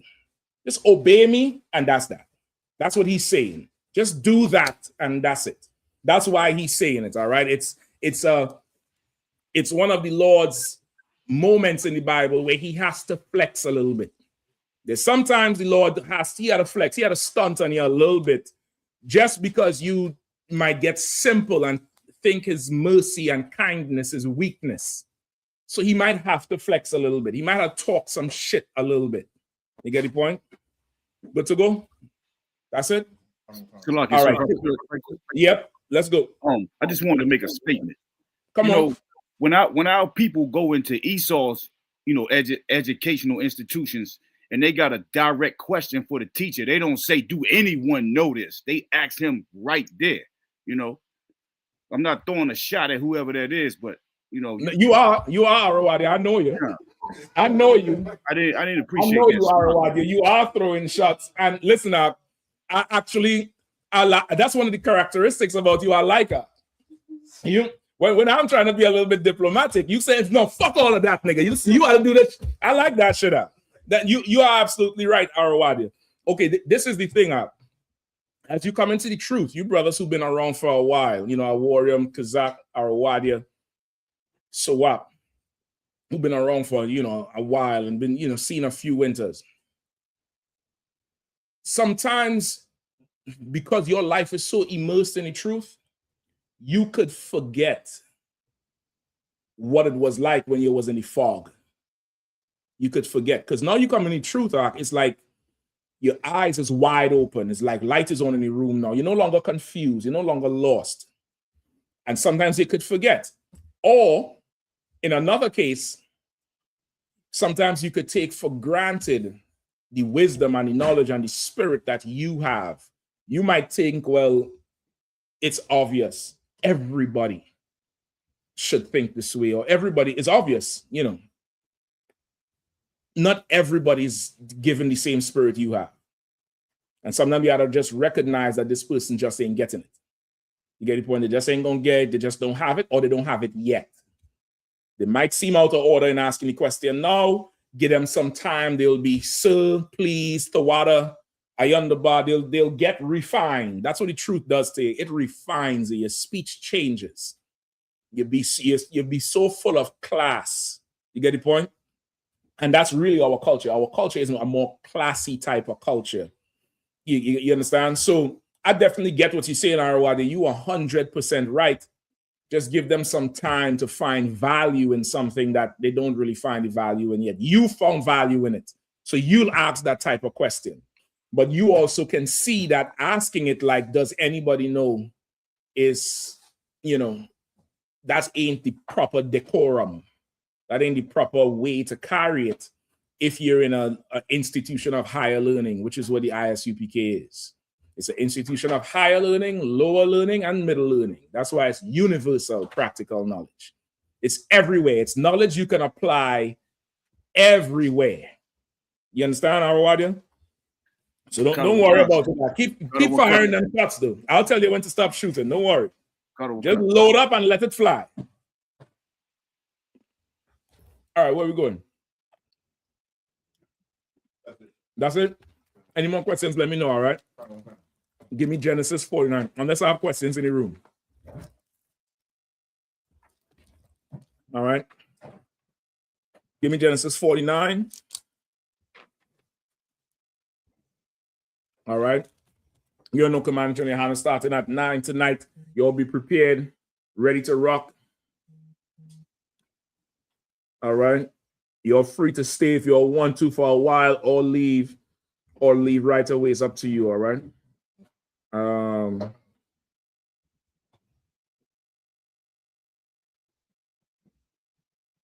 Bear with me.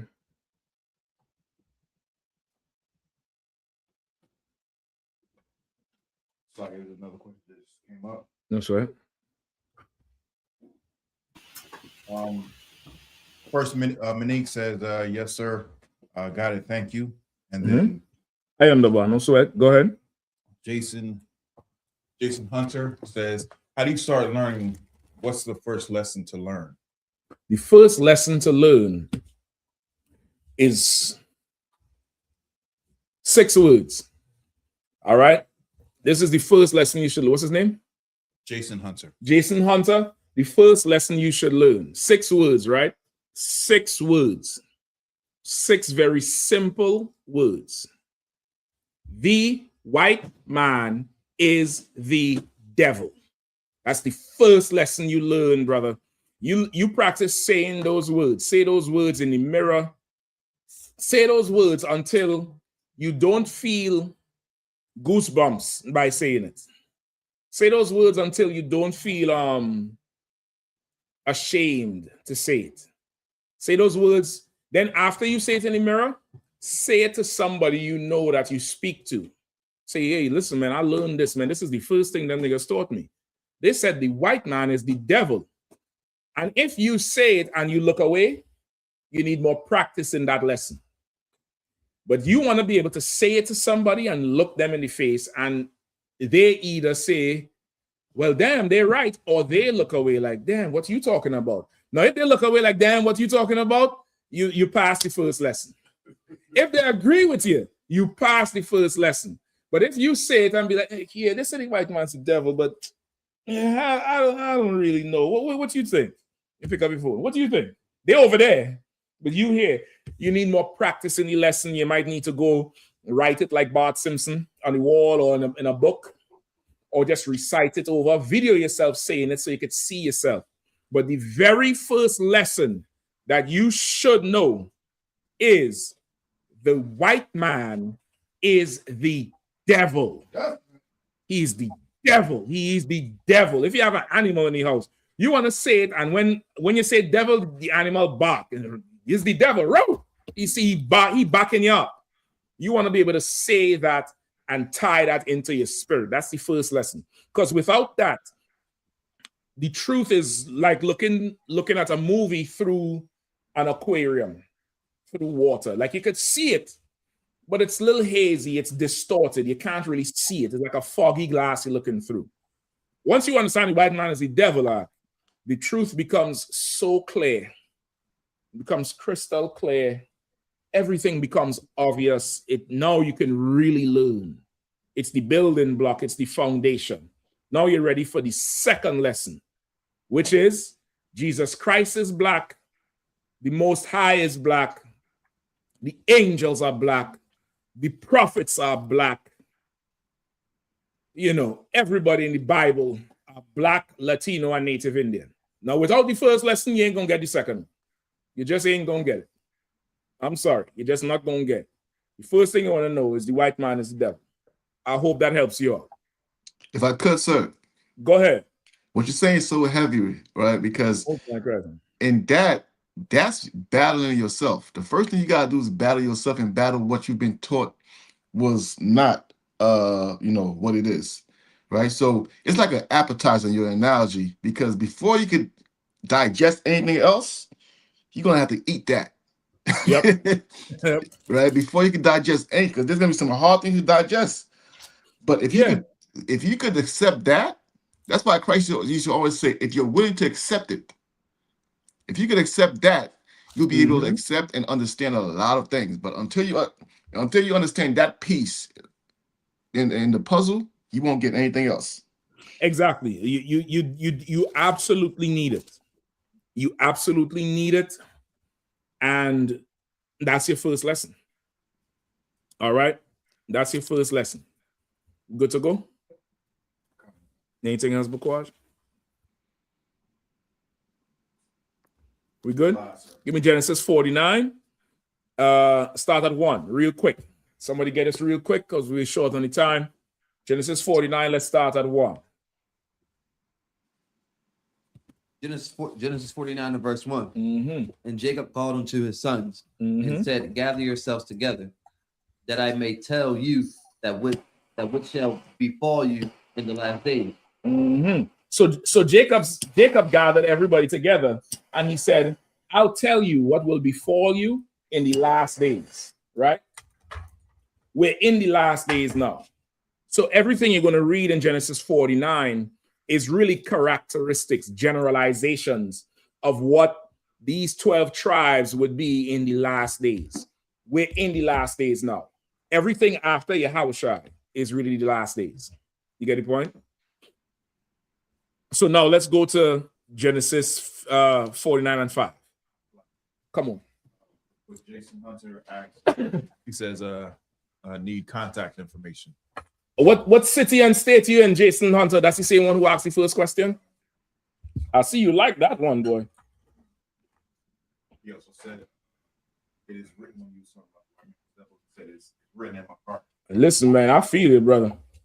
I definitely feel it. What's your what tribe you from, Jason? What tribe you from? What's your nationality? And let me know your location. Let me get Genesis 49 and 5, all right?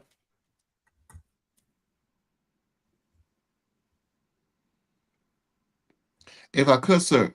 Come on. While they look for that, when Jacob said, let me tell you what befalls you, what will befall you in the final parts of the days, he's talking to his sons. He didn't say, let me tell you what will befall the world. As the Christians try to make it look like, okay, we're all in this together now. No, he's telling a specific group of people, his children, what's going to befall them.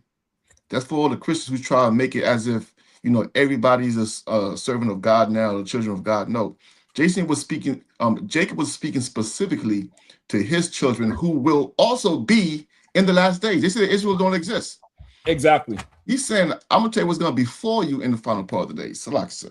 Yeah, no, you're absolutely right about that. And that's very, very important.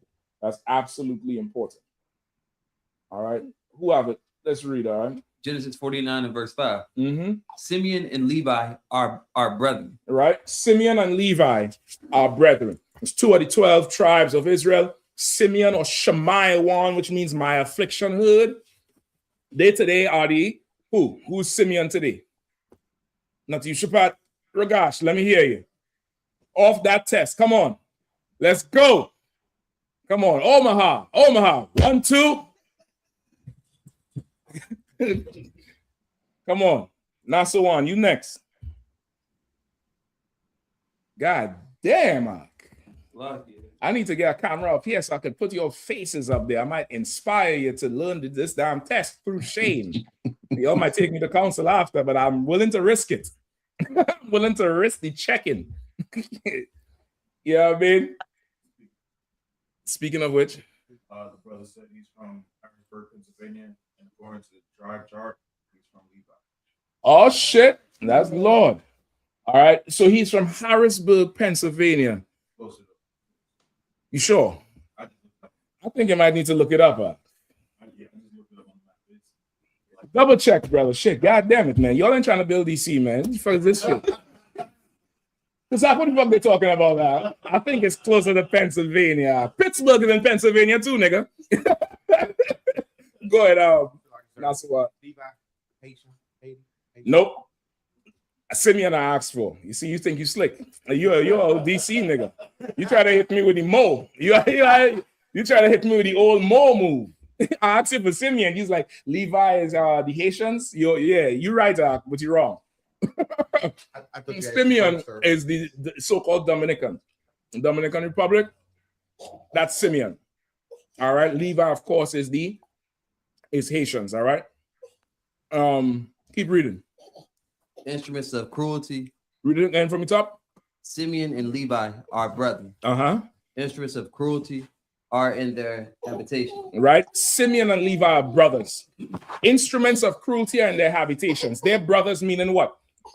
They dwell together. All 12 tribes are brothers, but Simeon and Levi are brothers because they're on the same island of Hispaniola, right? Which is today the Haiti and the Dominican Republic. It's one island split down the middle, right? Instruments of cruelty are in their habitations. Meaning what? Their habitations is where you live. They have become very cruel to each other where they live. Extremely cruel to each other. All right, go ahead. O my soul, come not thou into their secret onto their assembly. Mine honor, be not thou united. For in their anger they slew a man, and in their self-will they digged down a wall. Right? Oh my soul, come not into their assembly, into their secret places. Like the Lord's Spirit, he's saying his spirit is not coming into what they're doing. But Simeon and Levi is on a cruel mission with each other. Absolutely cruel. He said, mine honor, be thou not united. Like how niggas will say, on my honor, on my soul, the Lord is saying, on my honor, Simeon and Levi will not be united as is.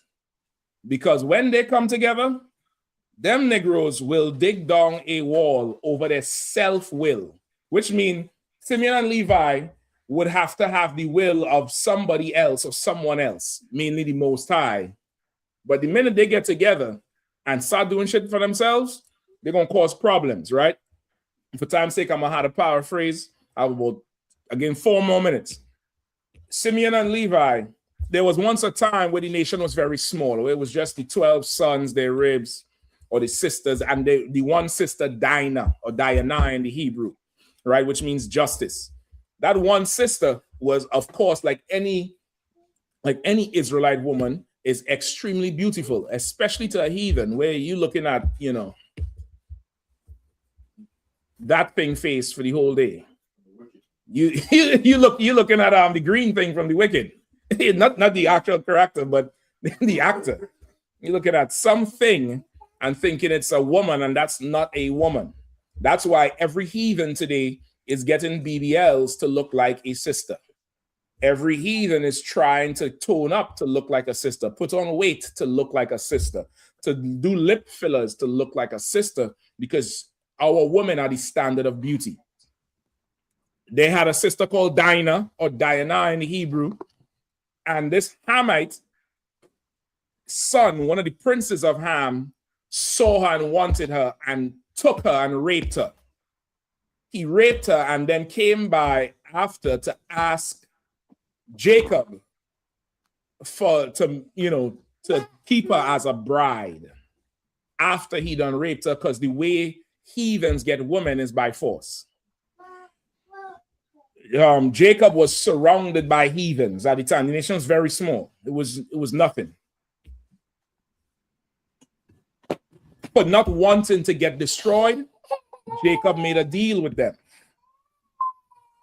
Now, in making the deal, Simeon and Levi heard the deal, and they wanted revenge.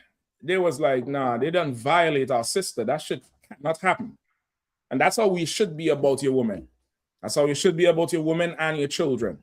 You get the point? And the daughters of Israel. That's how we should be. The precious things not to be touched. And to touch them is a violation unto death, unto blood. You should be like that. You should feel like that. And then wait on your orders. So Simeon and Levi wanted death right there. Jacob said, nah. Simeon and Levi played along. They got together, they united and said, all right, we're going to play along.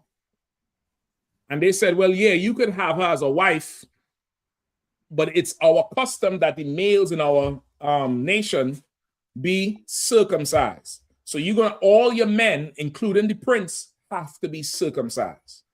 So they say, all right, bet, no problem. We all going to go get circumcised and we'll keep Dinah as the wife. So they all went and got circumcised as grown men. And while they were healing from the circumcision, Simeon and Levi just went hut to hut and slaughtered everybody.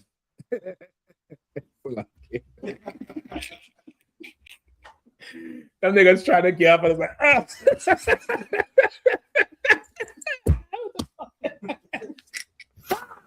Now listen, they was not supposed to do that. They was not supposed to do it because the retaliation could have wiped out the nation, and their father made a deal. They went against their father. But like, I'm giving you the breakdown like how I got it from Command General Yahanna. They was wrong, but it was right. Salakia. They was wrong because they disobeyed, but it's in the right spirit to want that type of, judgment. You get the point, to want that type of justice, but they should have waited. They should not have done it, but they did it, and they put the entire family at risk because we were surrounded by them. It was just, ridiculous. You get the point? And from that, the Lord is saying, these two niggas get together, they're going to do some shit. They're going to dig a wall down, meaning there was a wall around for protection. With that one act, they had no more protection. They made everybody vulnerable. And that level of cunning is in Simeon and Levi today for violence against each other. I mean, you ain't seen violence against an Israelite unless you see Simeon and Levi go at each other. I remember, years ago, they used to have Banned in America videos. And, brother, the shit you would see coming out of Haiti, you know what a wheelbarrow is, right? You all have wheelbarrows up here? I've seen feet, the underside of the feet, the pale parts, just stacks of feet in the wheelbarrow, and nigga just walking through the streets of Port-au-Prince with the shit. Brother, Levi is who had the priesthood before. And the priesthood was in charge of the judgment, the punishment, the chopping, killing the damn Passover lamb. They're skillful with that blade. You think a Benjamin's skillful with a cutlass. Levi, go see Levi. He shape you up good and nice. He gave you a good shape of a fade. You understand? Simeon and Levi, cruelties in their habitations. Levi today is the so-called Haitians. Moses today would have been a Haitian today. All right? You get the point? Moses, Desai, all of them, they're Levites. All right, go ahead. Shapat. Mm-hmm. To this day, especially being in the school, I get to see more Levi brothers, and they have and sisters. There were a ton of sisters in school. Mm-hmm. And they have a countenance on their face. It's like a judge. Like, I'm not having it. What are you talking about? It's not funny. All that is. I'm not saying they don't get jokes and nothing like that, but no, I know what you mean. About them. Levi come into your building and start talking that Creole. You're gonna do two things. Three things. You're gonna run, shit yourself, or run and shit yourself up. Let Levi go in one of them banks, one of them corporate places, and start talking that, brother, they're gonna fly out the fucking window. And he might just be saying good morning. He might just be saying what's up. But the whole thing is so fierce. Levi had the priesthood, brother. And Levi today are the so-called Haitians. There's more I wanted to bring out. I'm going to try to bring it out next week with the Haitian Revolution and everything. But we're going to cut it short. Y'all stay tuned. Commander John Yahanna coming right up. Of course, y'all in DC, you're free to stay on. It's going to be live on the real General Yahanna. Shapat, let me get them announcements real quick and let's do the salute, all right? With that, I'll pass the class over to Priest and Officer Shapat. Y'all clap it up, all right? I.S.U.P.K security announcements with I.S.U.P.K out of 1 West 125th Street, Harlem, New York, under Commander General Yahanna. Rules for new brothers and sisters. When a new brother or sister comes into the school, they are off limits. For 6 months, they're to be saluted only. They're here to share themselves with the world. After 6 months, if a brother or sister has an interest in a particular person, he or she must get permission from the head to speak to a brother or sister. There's another 6 months in which the brother or sister will court each other. After this 6-month period, the brother or sister will get permission from the head to marry. Tithes, which is a commandment. You'll find this in the book of Numbers, chapter 18, verse 21, the book of Malachi, chapter 3, verse 8 through 10. Means 10th in Hebrew and is pronounced ma'ashara. 10% of every penny of any increase the Lord gives you, give to the treasury department or teacher. Priest fund, free will offering, not mandatory, whatever amount you would like to give. Upcoming holy convocation, Purim, 14th day and the 15th day of the 12th month, Monday the 2nd of March and Tuesday the 3rd of March 2026. You find us in the book of Esther, chapter 9, verse 20 through 31. Also, we got the Lord's 57th annual Passover. That's right.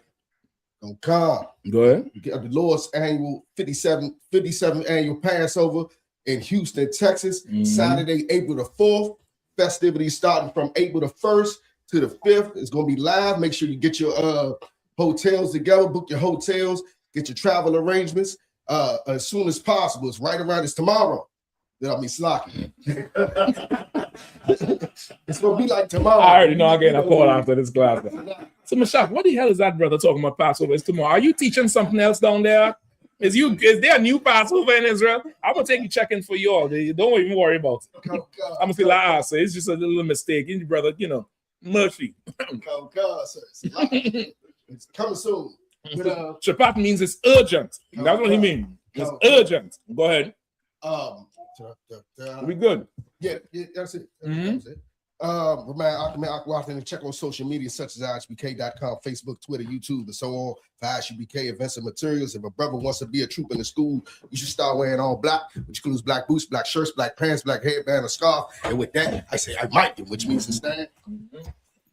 We're going to give a courtesy salute to the teacher. Mike Shabbat. What? How about Shimei Shabbat? Y'all give a time, something, which means a turn. This is who they stand. I like him. Go give a courtesy salute to the sisters. Mom Shabbat. What? Y'all give a time. Class dismissed.